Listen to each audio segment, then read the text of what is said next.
It's time for Fits and Starts. One day when I tell you I'm ready, I will actually be ready. One day. Could have a musical about that. One day I'll be ready on time. We're matching today. We are kind of matching today. Yeah, we have what's the word? A pinky, fleshy, whatever. Salmon. Salmon. Colour. That's it. Salmon. Yes. Very nice. Very salmony. Why is there an L in salmon? Unnecessary. Unnecessary. Okay. Salmon sandwich. I'm ready. What does your cup say? My cup says Radio Reverb, the heart and sound of Brighton. The heart and sound of Brighton. I just realized that's a slightly unusual slogan. Radio Reverb is a local radio station in Brighton, and I went there for a day to do like training about how to be like a radio DJ, because that was one of the things I was thinking of doing at some stage. And it was really fun. Yeah, it was really good. Get to learn how to use like a mixing board and little bits and pieces like that. So that was quite fun. So they're like a kind of an indie radio station in Brighton. Were you any good at it? Of course I was good at it. Yeah, I was like, oh, well, here's next up. It's your favorite hits. You got to do your radio voice, you know. Yeah, it was good fun. Like, yeah, it was. I could see. It's just like this, Gillian, having a melodious voice, a melodious voice, is the key. So yeah, I think it'll be fun. The only thing is, it's like if you're doing a music show, it's a lot of work, man. That's what it seems like. Lots of it seems like it's a lot of work. You're not just playing loads of tunes, though. Like, is it not? Would a talk show not be more difficult? Although, to be fair, a talk show will probably go a lot quicker because you're just talking shite. It depends. Both of them are more tricky. The talk show one definitely seems to require lots of like prep and stuff like that. Research stuff, yeah. But the music ones also, to some extent, are slightly more in depth than you'd think. Just in terms of like, because they normally have little giveaways or you know what I mean. The stuff you know what I mean. It's not as much. But I think I'd like to be a late night DJ. I think that'll be my sweet spot now. You know. Bringing you into the early hours of the morning. Here on Vaguely Sexual FM. Thank you for listening. Yeah, Vaguely Sexual. Vaguely Sexual. That's it. Yes, I love, in fairness, I don't know about other countries, but like late night, and I'm talking like 2 or 3 in the morning, like Irish radio is the best, man. It's all the husky voiced sort of presenter. Sexual aunt, sexual uncle vibe in a good way, not in a flashback way, in a nice way. You know, that's right. And here's the recent tune here from 1974. Blah blah blah. Listen, getting you all the way, getting you off, getting you through the night. That's right. It's all that kind of, which I love that. I used to love like when I couldn't sleep. Back, I don't know, when I was a child, I used to throw on, or maybe an early tweenager, I'd throw on the radio and listen to the late night radio, and it's great, man. It's a different world, man. Different world. I used to listen to the radio. Back in the day. I used to listen to, what was it called? The Pulse. It was like The Pulse. And it was that like real husky voice as well, but it was like The Pulse on Radio Kerry. The Pulse, The Pulse, The Pulse. And was The Pulse like a talk show or music or a mixture? Lots of late night ones are a mix. Like, what was her name? Abigail Bernard was the presenter. And she used to just be like, literally just like getting you through the night. Here's another great tune. And then she just played loads of music. Yeah. And she get loads of requests all the time as well, to play songs. But yeah, just loads of tunes. It's like a secret. I think that like the late night radio is kind of like, it's like a secret society of all the late night people. You know what I mean? The people who are working basically night shifts or whatever it is. It's weird. It's an interesting vibe, man. I love that vibe. It's such a, yeah, it's an odd one. Cause it's kind of not weird, not exactly weird, but it's all very, kind of, it's very still. That was good timing there. It's all very still and calm. Head dive into some tits. Ah! I'm Late trying to- night radio. This is wrecking my fucking head. Okay, 1 second. See, the one time when you could have said wrecking your tits and it would actually have made sense. You went for a head. It went right in your head instead. I was going to say wrecking my tits, but then I thought that I say that too much, so I changed it. Okay. You're trying to change your branding a little bit. Very Trying good. to change branding. Trying to swear less. Really? I was watching, I think it might have been the third one, our third podcast. I was watching it back and I was like, Gillian, I don't think you swear at all. You don't swear at all. No. Well, man, that's really bad because I've been told that I swear a lot. So if you think I don't swear at all, that means you swear a lot. Well, I know that I swear a lot. And that's because from doing comedy, I'm like, oh, I swear a lot. Yeah. And Throw I a was few watching comedy other podcasts fucks and I into was this like, sentence. Yeah. I swear a lot. That's yeah, but you know what? I think people don't notice when you swear a lot because it's incongruous to your cute, small, miniature stature, miniature golf-esque. Yeah, so like people over it. They're like, no, she doesn't swear that much. That's just fine. filters it out, filters out the cock sucking motherfucking fuck this, fuck that, fuck your aunt, and it's just So that's maybe this. That's it. People are only hearing 50% of your act, Gillian. We don't even know. they're filtering out all of the obscenity. Like, who knows? Yeah. They're like, that podcast was awful short. Yeah. I went to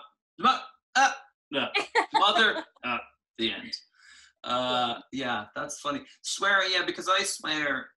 It depends. Some people think I swear a lot. I think I do. I think Irish people in general swear more than non-Irish people. We definitely do. You probably swear a lot for an Irish person, which is like being angry for a dinosaur or something. I don't know what the metaphor is exactly, but it probably equals a lot. Pretty extreme. Yeah, maybe so. That's great. Now I'm glad you went back through and you found out I didn't curse at all. Tell your mother. Write to your mother there and let her know. Should be delighted. Yeah, no, that should be delighted. I'm the good boy. I'm the good one on the show. That's a first. Fucking hell. Yeah, very good. Late night radio. There was a one in Cork called it was Red FM's the late night talk show with Charlie Wolf, who was an American dude. And he used to do like a late night call-in debate show. And he was talking about the Vietnam War at some stage, and I just read a bunch of books about it, and I called in and I debated him for like half an hour about it and won, I would say. People thought I was on the radio for so long that the next day people were saying, Alan, were you a guest on the show? And I was just like, no, I just wouldn't get off the phone. But that was really fun, because there's like I love that he left you on and like actually talked to you about it. That's so funny. Yeah, it was good. But again, that late night radio thing is lots of the regular radio rules don't apply, so they can just kind of do what they want. See, this is why I think I'm attracted to that. I think daytime radio would be rubbish, whereas late night radio, it's like your own little kingdom. You can do what you want there. See, that sounds fun, talking to mad truckers. Do you ever work any night jobs, Gillian? Do you ever do any night jobs? No. Well, like I used to work in the hotel, and we finish at like 1. That's about it. Yeah. But no, I've never done any night work. I think you'd be good at it. You'd be a good nighttime. Because I don't have to deal with people. Yeah, exactly. That's the main thing. And you're kind of like, you're small too, so you're like a little nighttime elf or an imp. You're very on brand. Right into the stereotype where the elves come back to work at night, like. That's it, and you're like, this is actually the supply center for Aldi, so you don't have to dress like that if you don't want to, and you're just like, Please, no personal music at work, Gillian. Please, just get a little Walkman, full blast. What's that? The boombox thing. Oh yeah. It's huge, fucking blasting everyone as you go around putting fucking frozen fish in the right section. I like so this. funny. I like it. That's I'm a good. big fan. Yeah, I used to work night. I was a night porter in the Imperial Hotel for a little while. That was good. Oh, no way. That was good crack, man. I like working at night. I like it about 4 a.m. is the best time, because it's like that's when everyone's gone to bed. All the drunks are in bed, but the people haven't got up for work yet. So it's like at 4 a.m. and I'd be finished whatever chores or cleaning or bullshit I have to do. And I'd go out in the street and like look up and down South Mall there where it is, as a cool feeling, because it's like an apocalypse movie. Like there's no one, just totally still. And especially if it's somewhere like doing that in the countryside, it's cool too. But you could be looking on the road and you wouldn't see anyone for 2 hours anyway. But in the city, there's always someone. So being in a city where it's totally empty is a really kind of sort of fun, surreal kind of vibe. I like that. Who would have ever guessed, Gillian, that I would like working late night or all night weirdo shifts? Surely not. On your own, not talking to anyone. Surely not, Alan. No, that doesn't sound right. That doesn't sound right. Speaking of work, Gillian, yesterday was your first day back at work. Would you like to complain? Or say something positive? I'm sure that's just as likely. So upset. That's all I have to say. I'm so upset. I'm so tired. Fucking hell. Got up at 7 this morning and I was like, I'm really not about thank you, Alan. That's exactly how I felt. I mean, I agree. Not about it. It's so early. Like, oh my God. It's not fair to like give me a life of lockdown where I don't have to do anything and just pay me to sit there and then expect me to go back to work. That's not fair. This is, there's the thing going around to talking about this universal, what's it called, payment. I can't think of what it's called. This idea that everyone get a flat amount of money from the government, because all our jobs are going away. Soon you'll be replaced by like a waitress robot, that serves up muffins, latte, extra bacon for your child. All the things that you complain about, and they won't ever complain because they'll just be like robo slaves. They just have to shut up and get on with it until they eventually, turn on us. But universal income, whatever. So then you'd get that, and then you'd stay at work. But you see, and the theory is like everyone gets that so they can stay at home watching Netflix and jacking off all day if they want to. But of course, some people will still want to work. So those people will go on to be innovators and creators. The fuck they will, man. The fuck they will. Look at you and me on universal furlough, whatever money is, for like a month and a half, and we're turned to mush, like. Right? You just get, like, it's so funny how quickly you, like, get so used to something. Do you know what I mean? Yeah. I've been working for fucking 10 years, and I was off for 3 months, and I'm like, no, I prefer this life way more, way better. Bring me some grapes. Bring me some grapes. Once I land the Shea Lounge. This is what I'm destined for. Not serving lattes to cunts. Although it wasn't too bad today. It wasn't really big. It was lashing rain, and the weather really affects our business. So it was really, really quiet, which was nice. But I was also just like, because today we were like, because he's been using like everything was takeaway, like all cardboard boxes. There was no plates, nothing until today, and I had to like serve people actual coffees in coffee cups, and I like take actual plates. So I was like, what is this? I have to think about you now. You know what I mean? Whereas before they used to just order and I'd never have to think about them again. Just throw it at them and off they fuck. Yeah. Very good. So do you have Sorry, go on. No, I was going to ask, so is the restaurant open as in people can come in and sit down now, or is it still just all takeout? They can come in and sit down. Okay. Yeah, so that happened last week. He opened where you come in and sit down. But the big problem now is because of the social distancing, you can't we only have 4 tables inside in the cafe now, and there's 4 or 5 outside, so we don't have that many tables. But like people it's the worst, because people come in and then they look at you like, make me a table, and you're like, I can't because of social distancing. Whereas before you could fuck them anywhere, do you know what I mean? Yes, they were all on top of each other, whereas now I'm like, I actually cannot put you sitting beside someone. Everyone now is going to come in like thinking they're like in Goodfellas, where they come into the club, oh, this way, and they just put a table like in front of the audience of the stage. Here you go. But the only thing is, I would imagine that won't last too long, because that's going to happen everywhere. Everyone's going to be like, whatever the tables are is what the tables are. So in a week or two, that will hopefully fall off. Hopefully, because today I was a bit like, what do you want me to do? Like, they literally just stare at you like you've told them that you've killed their firstborn, and they're like, it's lightly raining, so I don't want to, you need to find me a table. And I'm like, I actually don't care about you. Yeah, I know you're slightly moist, but I'm not going to break the law so you can get a scone. Yeah, exactly. I don't know what you want me to do. Like, people are the worst. But anyway, they hopefully they will catch on. The rain probably didn't help. It's just definitely didn't. But it's just obviously it's just me getting used to it and them getting used to it.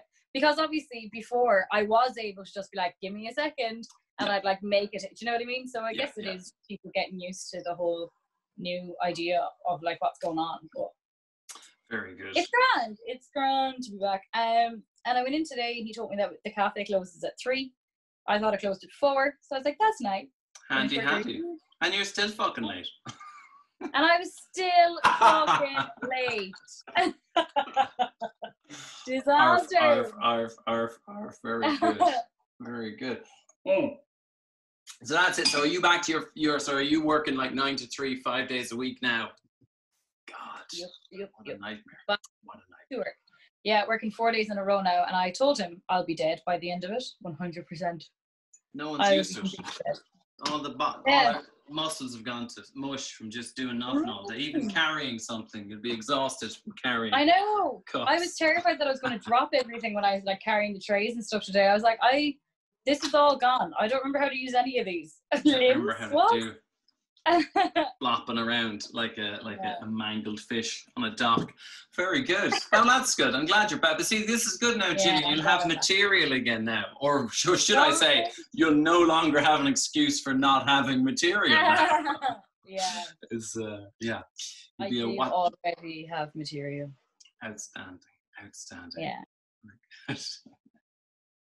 How was your weekend? I saw pictures of Handy Andy. He's real, folks. He's real. Or Gillian's paid me enough money to say that he's real on the podcast.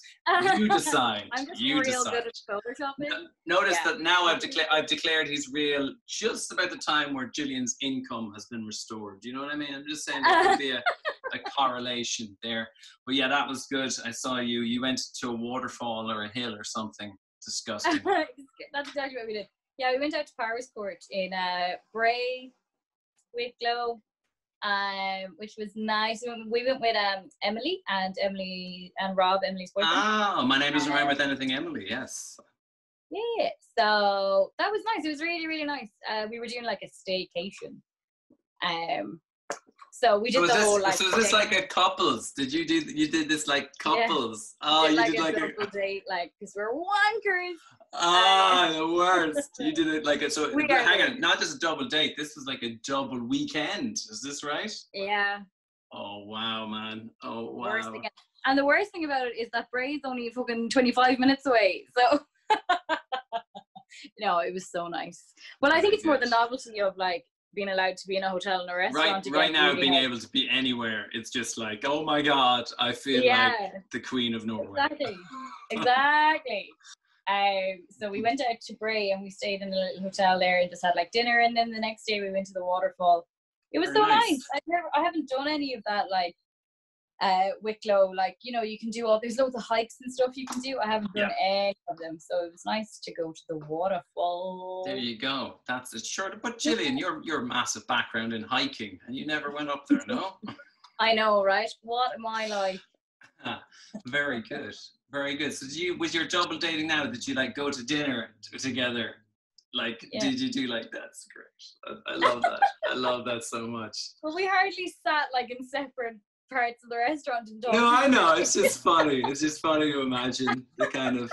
And did you when you do your double dating, right? Do you sit next to your person or is your person opposite you? Your person's next to you, right? Yeah. Your person's yeah. next to you. So and then you were opposite. And did you do it? Did you put the men opposite the men so that they'd have to talk to each other? I don't think we did it on purpose, but that's how it happened. Sure. Yeah. Just look at that. Look at the way things have worked. And did they get on? Because that's the thing. When you have new boyfriends or girlfriends, you put them together. Like, you know, when you were a kid, you get a jar and you put a spider in it. And you'd be like, I wonder what happens if I put a fucking centipede in there. Let's see. Ah! And then you can see how they get on, you know? So that's, were they friends? Were the boys friends? Did they find things in common to talk about, like football and beer and things? There was a match on. There was some, I think it was like Chelsea and what something? Watford, maybe? Watford, yeah, I think so. My deep knowledge of football coming through there. So that match was on, so they were watching that and having to chat. It went well. It was good. It was good fun.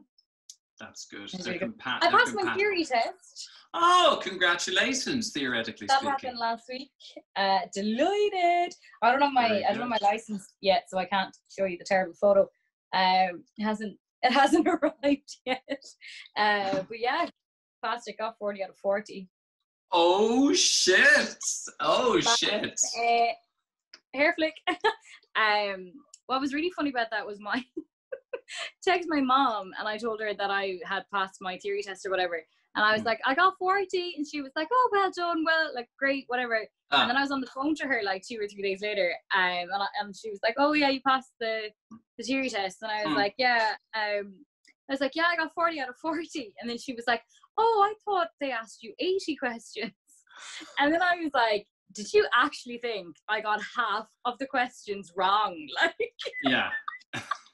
It's just great because it means your mother also thinks that like you can just fail half of the test, and they're like, yeah, you can drive, it's fine. Stop. She didn't know what a stop sign was, but she knew that a left indicator was for left, so close enough. It's totally fine. That's great. She'll figure it out when she's on the road. I love that. I love when you find out that the people's, oh, that's great, the congratulations. It's just bullshit. It's just they don't even know you. I'm so proud of you. You're proud of anything. You're proud of anything. It doesn't matter what I do. I failed. I got a D. I got an A. I got an F. I decided that the right thing for me at the time was to stand up and not do the test because I'm fighting the power. Oh, I'm so proud of you. It doesn't mean anything. This is just noises that come out of parents. Yeah, she was just like, well done. Didn't even read the message. Well done. Well done. Well done. That's good. So funny. So funny. So you got everything right, Gillian. 40 out of 40 is approximately 100%. Can you throw us any curveballs? Can you give us any tips on how you did this? You know, I downloaded the app and I did the theory test about 1,000 times. When I came out of the test, actually, I turned around to Andy and I was like, you know, tests are really, really easy when you study for them. This revelation that's come through. That's come. This is mad. Why didn't anyone tell me this when I was doing my leaving cert? Like, if they just told me to study, I would have been fine. Shaking your fist at all these people getting A's and B's. What's your secret? What's your secret? Tell me, is it magic? Did you find the imps? Where are they? Turns out they were just studying the whole time. Crazy. But yeah, the app is really good because the app is asks you the exact questions that the theory test, like the actual test, asks you, so it looks the very same. Okay. So you don't get thrown off when it says a blue Toyota Corolla is careening across 6 lanes of traffic towards you. What do you do? As opposed to a green one, you're like, green? No one said anything about a green one. Yeah, exactly. Very good. So Jill, one step closer to little Gill being mobile. Oh yeah, man. I know. Terrifying. Mobile. But you got a boyfriend now anyway, so you can just get him to chaperone you around. He's the whole reason I have the theory test even done. Like, I've been talking about doing it since I was 17. I've been with him for 4 months and he was like, you're getting your fucking license. I'm not driving you to Tesco's anymore. Outstanding, man. Outstanding. Good for Handy Andy, like, man. Get the job done. He's the motivation you need. Exactly. I do think you should learn how to drive when you're younger because you've less fear. I'm fucking shit scared of doing it now. Like, Less fear. I'm like, yeah, you were saying that. Everyone will die. Whereas when you're 17, you're like, everyone will die. Yeah. Let's see who dies today. Bravery. That's right. Don't worry, Gillian. You'll be as soon as you start, you will become brave. I'm sure. I'm sure you'll become instantly brave. Andy will insist on your bravery. Very good. Very good. She's like, do you need the milk? Do you need the fucking milk? Do you need the fucking car? See, this is great. Once again, making Andy seem like a complete monster. Well done. Well done. Is that what him and Emily's boyfriend were getting on about? Don't you just, sometimes you just gotta keep them quiet. Gotta fucking show them who's boss. That's it. They bonded over spousal abuse. Good stuff. Emily's boyfriend's a comedian too, is he? I saw him on some video or some shit. Yeah, he's a comedian as well. Rob. Oh, I did. I don't know if you watched it. At the very start of lockdown, we did it like it was a Zoom call with. It was about like giving someone an intervention over a Zoom call. I did see that. Yeah, I did see that. So he was in that, wasn't he? Yeah, Rob was the guy we were giving the intervention to. Ah, yes. Very good. Yeah. Very good. Playing against type, was he? So, but hang on now, just Andy, well, I don't know. Just taking stabs in the dark here. But it was Handy Andy now. You see, so he was the only non-comedian on your couples retreat in the waterfall. Yeah. Jesus, that's a lot of pressure. Is he funny? Is Handy Andy funny? Yeah. I couldn't be with someone that's not funny. Well, I know you couldn't be. Yeah, that's true. That's very true. So he could, I'm just saying, like, it's a lot of pressure being surrounded by comedians. And by pressure, I mean very fucking annoying. That's is he going to have to become a comedian? Is what I'm saying. Oh, I hope not. Look at your face. Would that ruin your relationship, Gillian, if you became something? I'd hate to go out with a comedian. Why on earth would you hate to go out with a comedian, Gillian? They're salt of the earth. I know what they're like. I don't know. I just think it would be awful. I think it would be pretty fucking awful. Do you not think it would be awful? Oh yeah, I think so. Yeah. Well, I mean, I suppose it's like anything. People are individuals, not really, but they, comedians are. It'd be like going out with somebody. I think the type of person who's a comedian, they're similar to each other, not in terms of they're all mad in their own different ways, but they all have the same type of base neediness, Oh shit! I'm just worried. I completely fell over that time. I'm worried I'm going to end up in your cup of tea. But whereas I spilled my tea. Oh man, sorry, I didn't mean to jinx it, although I suppose I jinxed it after the fact. So help me, I'm drowning, Gillian. I'm in a puddle of spilled tea. I completely completely fell off the bed. I did a somersault. Fell off the tripod, fell off the bed, spilled my tea, dropped the charger, dropped the extension lead. All because I wanted to change my sitting position. It would be exciting to watch you get electrocuted live. You know what I mean? That would be quite a good podcast. Because, you've cables and chargers and puddles of tea and all sort of pooling in one giant pool of electrical death in the center of your squashy bed. It's really not ideal. Eating and drinking in bed. I recently did a small lecture about that. I recently gave a small to, can't remember, I was talking to Chanel about the different ways to eat and drink in bed. Because, it's an art form, Gillian, one that you're clearly mastering very well. But it's tricky. It's tricky to eat and drink in bed. Yeah. Especially, if you're lying down. Obviously, now you're sitting cross-legged, sort of Native American style. If you're lying down, you got to get your angles. It's all about angles, isn't it? Oh, really? yeah. Trying to drink tea in bed now. I can't do that lying down now. I have to be sitting up. Oh, Alan, I went to make tea last night. I came home from, where was I? Oh, I was at Andy's. And then I came home and I was like, Grant, gonna get into bed, gonna go to work. Oh, your brother just tagged me in a post on Facebook. I haven't talked to Kevin in about 4 years. Now he's tagging you out of the blue, huh? Yeah. What's he want? What's his game? It's like a burn inception. It's probably because he's seen the podcast and then he's like, oh, I forgot how wonderful Gillian is. Let me show my undying affection for her by tagging her in this post about. I laughed a lot at he had I can't remember it now, but he had a Facebook status really recently about his pants falling down. He broke his belt or something. Did you see that? I did not see that. That sounds wonderful. It was very funny. I can't remember it now, so I ruined it. But it was.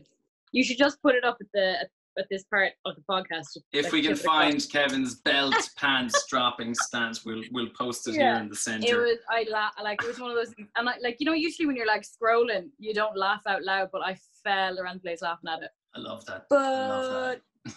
But anyway, I came home last night and I was like, gonna have myself a cup of tea and I'm gonna go to bed. Wow. And all of my milk was gone off. Oh, that's rough. That's unfortunate. I nearly did. I was like, back to work tomorrow and can't even have a fuck cup of tea. Diabolical, Gillian. Diabolical. It was shocking, to be honest. And like, it wasn't even like gone off. It was like, it was cream. Is this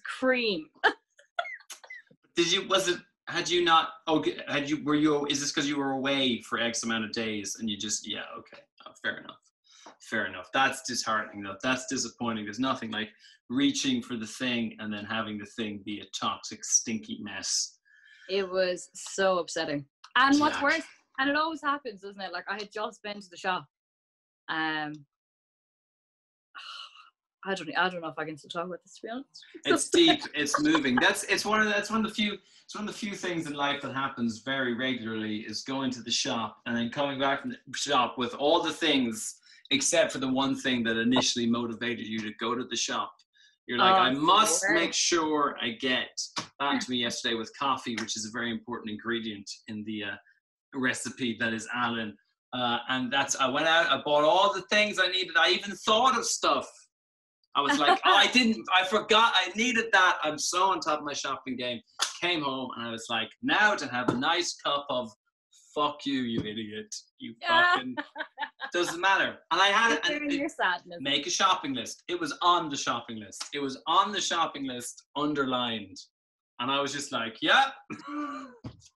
didn't see it. Doesn't matter. It doesn't matter. This is all these people with their life hacks and how to fix yourself. Stop trying. You can't fix this ship. You just weren't meant to have. You just weren't. The ship is sinking. You just weren't meant to have coffee. Not on that day. So I actually, to try and combat forgetting stuff, I make a point of walking through every aisle in the shop, so that because sometimes you like skip past and you're like, I don't need anything in there. But I make a point of walking through all of them. I mean, that probably doesn't help with like impulse buying, but it also helps you to not forget things. You're like, I completely forgot that I needed that.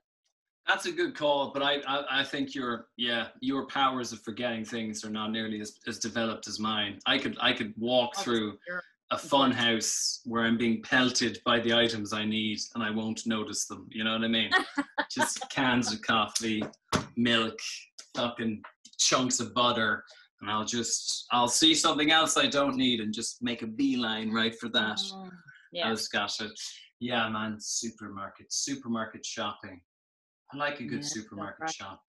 I like it. It's cold. If I ever make it and I'm like super famous and I'm super rich from all of our little Gill dolls, I am going to get myself all I want is a chef and someone to buy my grocery shopping. That's all I want. Okay, so this is good. So this is the Gillian. So you just tell someone else what you need, they go out and get it, and then they also cook for you. That's good. Yeah. That's all I want, because I hate food shopping and I fucking hate cooking. I don't mind cooking. It's the length of time that it takes is what upsets me. Okay, fair enough. Yeah. See, that's interesting because it depends. I'm touch and go on cooking. Sometimes when I'm in the mood for it, I don't mind if it takes forever. I like doing it. Yeah. You know what I mean? Whereas sometimes though, when you're just like, I want it in my face now, then it's like, this takes forever. So that's what you get, Ginny. So, but hang on now, Ginny. You're telling me if you're a millionaire, that's the only thing that you're going to change? I don't think so. I don't believe it. I don't believe it. Okay, initially, that's all I'm going to fucking So week want. one, day one, you got a chef. We need a chef. Come on now. What else? Let's say you're pulling in, you know, $250,000 quid a year, no problem. Just rolling. Money is no object. What else is going to change about Gillian's life? Obviously, you know, you're going to keep living in your current apartment, I presume, with Pedro and Stedro. Like, that's what I want to know. See, I think, Gillian, I think you're probably very superficial, and I'm pretty sure within a month you'd have like a gold-plated fucking airplane parked outside your house. Your toilets would all be made of like diamond composite, and they'd have there'd be pictures of you, like life size. I was gonna say bigger than life size. Huge portraits of yourself throughout the corridors of your mansion. That's what I think. Terrifying, Alan. I don't Terrifyingly accurate. Any chance? In my head as well, they're all pictures of you like wearing like a general's uniform as well. I've instantly turned you into some sort of maniacal dictator. I could see you with a riding crop, you know, like fucking what? I have a joke about I thought of a joke earlier about Auschwitz that I'm going to ask you to listen to once the camera is turned off. Sounds like the audience is missing out on a real cancel me before I even fucking come back to the stage joke there. That's it. Save time, you know, that's right. Why wait till you're back on stage to get cancelled? Straight to it. Just get out. Yeah, don't even go back. I don't know. I don't think I'd want. Well, I do want to build my own house. I don't want to buy a house when I grow up. You want to well, do you mean you want other people to build it for you, and you want to lie on a chaise lounge telling them what to do? I'm hardly going to build a fucking house myself. Well, I'm just saying let's clarify some of the language here. Oh, you know? Good. Yeah, like I don't want to like. You could lay bricks. You could lay. Well, you probably get up to, you know. I was just about to say the foundation. You could do the foundation. Like the first two fucking layers. Is that what they're called? No, I don't know. Whatever. The first two layers. Yeah. And then I'm like, it's too high for me now. Just all the painting on the walls would be up to like about a foot before the top, and the ceilings totally barren. So upsetting. Yeah, but you want to build your own house, Gillian. You want to do, but since you're not physically building it, do you mean design it so, essentially? Yeah, like I don't want to like buy a house that's already built and then redo that house. I want to like build, I want to have a house that's built, you know? Okay, I gotcha. And is there a specific reason for this? Presumably you have some image in mind then. What would be different? Why not just buy a house? Why does it have to be? What are you going to do differently? In my opinion, that if you buy a house, I think you're almost guaranteed to have had a few people die in it. Oh, it's ghosts. See, why didn't you just say this earlier on? It's ghosts. I just don't like the idea of people being dead in your house. This is my bedroom now. You literally grew up behind a graveyard. Your house is behind. In front of a graveyard. Sorry, I keep besmirching your family name by saying you were behind, in front of a graveyard. People actually had to come through your front door and out the back to even get into it. It was part of the way it was built in front of the gates. Your dad was there with a little toll thing to charge people a quid to get to see their loved ones. So in front. Give me €1 or fuck off, huh? But like so you're afraid of, that's why. This is why because you're afraid of the dead. Is that the only reason? Yeah, just kind of creepy. I just think it'd be nice to have your own house and be like, yeah, this is my house, it's my design, because you're going to spend fucking millions doing up a house that you paid for anyway, so you might as well start from scratch and design it and do it the way you want it to be done. Well, I mean, bear in mind you're a millionaire at this stage, Gillian, as well, so that's cool. So that's it. I'll build a few houses. Part of me is just dying just dying to have you complete this. And we'll get some more details on the house in a second now. This mansion house, and then just find out that there's some fucking Tollan man burial ground underneath it. Just every time. I'd be dead. Knock it down. Knock it down. That's it. Poor Handy Andy, after he just be finishing the last coat of plaster on the fucking master bedroom, and then he's just like, for fuck's sake, with his massive hands over his eyes, for fuck's sake, we have to get out of here now, and just go, I'll go hire the wrecking ball company, darling. Yeah, if you could. And The Exorcist, get them both in at once. So, but is there anything in particular, Gillian? Would you get like a jacuzzi or like a hot tub or like a picture, from a satellite image from Google Maps? It's a picture of little Gill, like the whole outline of the house, The shape of the house. Could you? Because do you remember back in the day, every fucking house in the country had that aerial view picture of their house on the wall. Did you have that? I've seen that. Yeah, I have. I don't think we ever had one. No, but yeah. It'd be so funny if in the hallway I had like a massive aerial picture, and it's literally me like. That would be really. See, now we're talking. See, this is it. Now I'm on. Funny. Yeah, that's good. And then that's it. And then the bigger zoom out, you can see all the what you call them, the mounds, the round circular burial patterns of all the druids buried underneath. That's cool. Yeah. So, but is there anything else in particular? Because I think I don't know if I'd buy a house or build a house, but I like designing and stuff. I like lights a lot. I'll use lots of neon lights and everything. I'd probably get a swimming pool or something going on as well. Would you? Yeah, why not, right? It's your place. Like, I suppose having another spare bedroom where a bunch of fucking annoying cunts are going to come over and stay in my house, like, and be like, you can sleep at the pool. Yeah, there you go. Putting them, like, pool covers across the top, so it'd be almost like a water bed, unless they've got trapped underneath and then they die. Either way, like, fucking, if I'm going to build it on a druid burial ground, what's a couple more ghosts in the machine? Sure, this is it. Yeah, but where are you going to build this house, Gillian? I have no idea. I don't know where I built my house. No, there's lots of room. You go out. You could build it behind the graveyard, and then you just be one graveyard away from your parents. Sounds perfect. I love it. That's it. Yeah, I think I'd like to. I'm not exactly sure what I'd want, but I'm definitely like. I like very open plan stuff. Fucking yeah.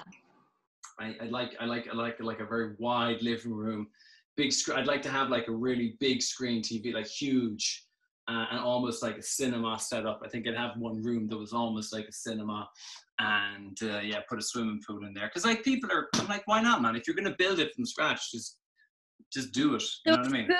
Is the pool gonna be the room with the massive screen TV? Fucking now you say it, maybe. No, I wasn't gonna. I wasn't gonna put that in the same place, but maybe I could have like. I feel like the pool. The problem is Ireland's so cold and wet, rainy, right? If you put a pool outdoors, it's just a bog, isn't it? It's just waiting. It's gonna turn into the worst. Like it'll have to be an indoor pool. Have to be. And the only thing is, like, I'm thinking, could you get like what's it called, decking and like a ceiling overhead, right? Because then if it was heated, that'd be all right. Because then it could be lashing rain and you could still go in there. You know what I mean? Yeah, I guess so. I still don't think it would work very well in Ireland, though. Yeah, nothing. Nothing. Would you build your house in Ireland? Yeah, well, I Will I build it in Ireland? Well, I suppose if I'm living in Ireland, I will, and if I'm not, it seems like a bad choice. It depends. It just depends where I am. But it's a good question. I don't know. But yeah, I think whatever happens in the future, I'll probably try and have a base. Like, this is assuming that I'm a millionaire again. So I'll have a base in Ireland. I'll have at least one gaff in Ireland. You know what I mean? Just fly in. At least one gaff there, and then if maybe from somewhere else, I'm somewhere else as well. But yeah, I build that one. I like that. I like decorating and stuff, and that's what I helped Michael renovate his place out in Malta, and I don't know. I like all that design malarkey. Yeah, I like kind of picking out furniture and painting stuff, and yeah, I like all that shit. I'm not a builder per se, but I know enough to kind of do a bit of interior decorating and shit. I could wire a plug. I was just about to ask you, can you wire a plug? I can wire a plug. Why were we talking about that last time? Were you trying to get somebody to wire a plug for you? Yeah, in my house here, Andy put a plug on our fireplace for us. That's right, I forgot. You fell in love over a wired plug, isn't that right? I was like, oh my God, he can wire a plug. The first man who's come into my life. We were talking about how people aren't really DIY-y anymore. They're not. And I was like, I think I have found one of the last ones. The last DIYers, and that's why I was saying that's another reason why Handy Andy's a keeper. Not just because I have a bunch of dolls of him made up, but actually because he can do DIY as well.